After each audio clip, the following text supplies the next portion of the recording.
Hello viewers, உங்கள் வீட்டில் அம்மி இருக்குதா? பூண்டு பற்களை ஈஸியாக உங்களுக்கு சுலபமாக வெளியே எடுக்கணுமா? ரொம்ப ஈஸியான ஒரு மெத்தடு நான் இப்போ உங்களுக்கு ஷேர் பண்ணுறேன். இந்த பூண்டு பற்களை என்ன செஞ்சுக்கணும் அப்படின்னா, இந்த மாதிரி கத்தி இருந்துச்சுன்னா என்ன செஞ்சுக்கணும் அப்படின்னா, இந்த 4 சைடில் என்ன செய்யணும் அப்படின்னா கீத்து போட்டுக்கணும். ரொம்ப ஈஸியாக நம்மளுடைய வேலை ஈஸியாக என்ன செஞ்சுக்க முடிஞ்சுக்கும்.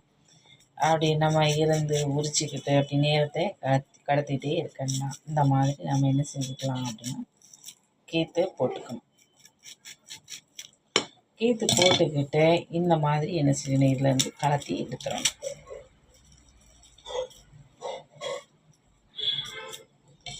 கலத்தி எடுத்துட்டு முடிஞ்ச வரைக்கும் சிசரால் இந்த மாதிரி கட் பண்ணி விட்டுறணும். கட் பண்ணி விட்டுக்கிட்டு நாம் என்ன செஞ்சுக்கிறோம் அப்படின்னா, பூண்டு பற்களை இப்படி ஒரு அடி அடிச்சுக்கிட்டு நாம் என்ன செஞ்சு எடுத்தோம் அப்படின்னா,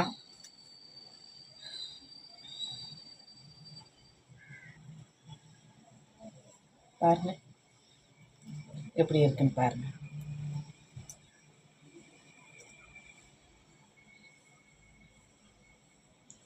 இந்த பூண்டு பற்களை பாருங்கள், இந்த மாதிரி நம்மளுக்கு கிடச்சிக்கும்.